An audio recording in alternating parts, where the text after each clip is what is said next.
Bonjour les amis, c'est Christian et bienvenue sur Salaire Affranchi. Épargner, investir, j'insiste beaucoup sur ça. Alors, j'ai fait une vidéo sur le sujet, sur le topic, il y a quelques jours. Et il y a une dame qui m'a écrit, ok? Elle écrivait du Cameroun. Alors, elle me dit, il est facile pour nous, les gens de la diaspora, de critiquer, ok, de dire que certains de nous les Africains n'investissent pas, que la vie est dure, c'est compliqué, avec les salaires qu'on a, les revenus qu'on a, on ne peut pas investir. Alors je lui réponds, je lui dis, ce qu'il fait rarement, je réponds pas beaucoup à mes emails. Je lui demande pourquoi il est difficile pour toi d'investir, que tu gagnes combien. Elle me dit, elle gagne 120 000 et que 120 000 francs le mois et que son loyer coûte 80 000 francs CFA le mois et que son transport coûte 10 000 francs CFA le mois et il lui reste 30 000 francs pour le reste de ses besoins, se vêtir et consommer et manger, se nourrir.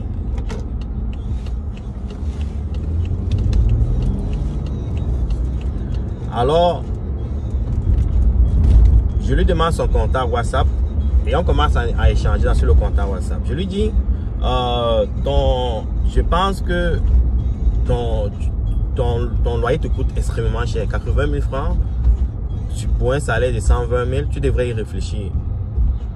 Elle me dit que non, que c'est le prix moyen à Douala et autres. J'ai dit oui, c'est vrai, mais tu vis dans un appartement ou bien dans un studio ou dans une chambre.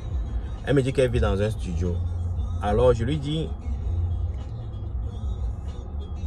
quitte ton studio, va trouver une chambre ou bien quitte ton quartier. Tu vas dans un quartier qui n'est pas loin de ton travail où tu gagnes, où tu peux trouver un loyer à 50 000, 40 000 francs.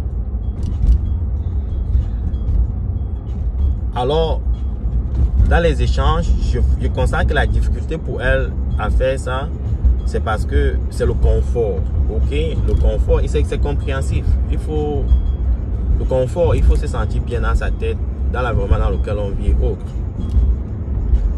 Mais, comme je vous ai dit, et comme je lui ai dit, c'est ça qui fait la différence avec quelqu'un qui sait ce qu'il veut et quelqu'un qui ne veut pas faire des sacrifices, ok?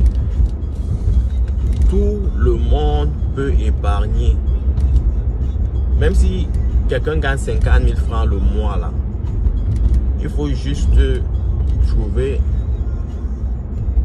dans vos coûts ou couper et épargner.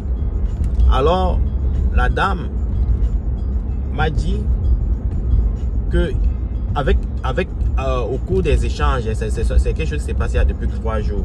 La dame a commencé à chercher des appartements, des chambres et autres. Et elle m'envoie certaines images de certaines chambres.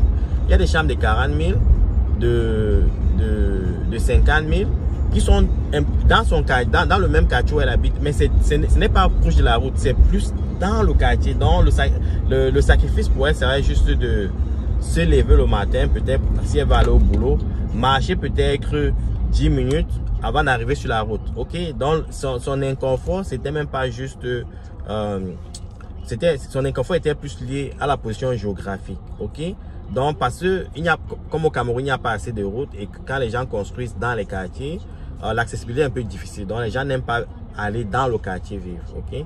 Donc c'est un peu ça sa difficulté. Ce qu'elle veut dire, c'est quoi? C'est que maintenant, si elle trouve une chambre ou même un studio où elle paye 50 000 le mois, les gars, elle épargne déjà 30 000 tous les mois. 30 000, c'est pas négligeable, ok? Donc 30 000, c'est 360 000 l'année. Et si elle épargne ça sur 5 ans, ok?